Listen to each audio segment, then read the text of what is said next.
જાત જાતના લેયર્સ કાપી અને પછી ફેવિકોલથી લગાડી અને આમાં ઘણા બધા વિકલ્પો છે. આ તો એક જ તે ઉદાહરણ તમને આપું છું. આ બધા નાણે બનાવ્યા છે. એ અમારા ઓફિસમાં જ્યારે આવે ને ત્યારે હું કંઈક આર્કિટેક્ચરમાં બોર થઈએ ને હું બનાવી મૂકી દેતા અમે. એટલે મેં કીધું કુકર શીખવાડ મારે તો બનાવું બનાવતા આવડે ના તો પાડો તો પછી ના પાડો.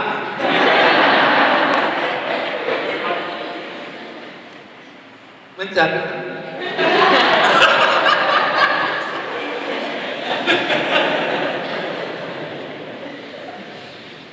જિંદગીમાં હસવાનું સાથે કામ પણ કરવાનું. એટલે આવું પણ બનાવી શકાય. આનું ડ્રોઈંગ નથી, કારણ કે આ બધી વસ્તુ છે ને જાતે વિઝ્યુઅલાઇઝ કરીને બનાવવાની હોય. સૌથી પહેલા તો રાઈટ ટાઈમ આવે છે. આને છે ને દરેક કોલમ પર લગાવી કરો એટલે તમે જોઈ શકો. સમજાવ શું કહું છું? પછી એને તમે આમ બીજું કઈ રીતના ફોલ્ડ કરવું બીજું પણ હોઈ શકે, આટલું થઈ શકે. સરસ સરસ સરસ. એટલે આપણે હવે આમ લગાડી દઉં છું. તમે જુઓ કે સમજાવવાનું અત્યારથી કેવી રીતના બનાવવાનું છે. આજે આ સેમ્પલને અહીંયા પિકઅપ કરેલું તો કોઈ વાંધો નહીં આવવું જોઈએ. છતાં પણ કોઈને તકલીફ હોય કે ભાઈ મારે આ બનાવવું છે, મને ખબર નથી પડતી, તો ફ્રેન્ડને પૂછી લેજો. તો એને પણ ખબર ના પડે તો મિત્રને પૂછી લેજો. મિત્રને પૂછી લેજો. હવે એવું તો કહેવાય ને એને પણ ખબર ના પડે તો મને પૂછજો.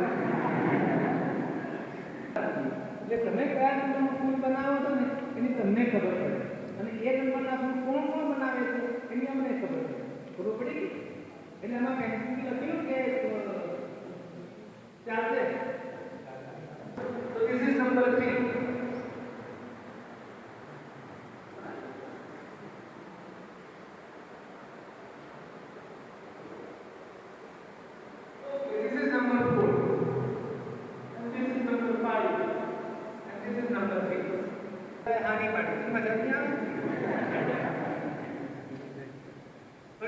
મજા આવશે? હા, તમારી આંખો સાફ કરો. આમ અટાડે તો લોહી નીકળે. સાફ દેહ હોય ને બોધોમાં લોહી નીકળે. ખબર છે? જિંદગીમાં એક વાર અહીં કાઢી ને તો કાઢ લેવું. બોધો મારવાની લાઈન કરવાની. ચલો, એટલે અમે પિનઅપ કરીએ છીએ. તમે નક્કી કરો અને ફૂલ બનાવવાનું ચાલુ કરો. મારે 1 કલાકમાં પહેલું ફૂલ જોઈએ. અત્યારે વાગે મારી ગણામાં 12 મારે પહેલું ફૂલ જોઈએ. આ જે લાકડી છે ને, લાકડી બહાર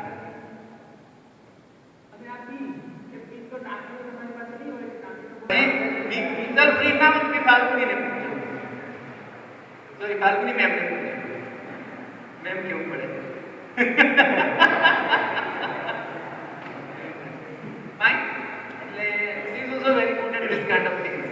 અને એમને પણ આ બધું બનાવવાની મજા આવે. એટલે મને તો બીક એ લાગે કે બનાવવાના આવે છે.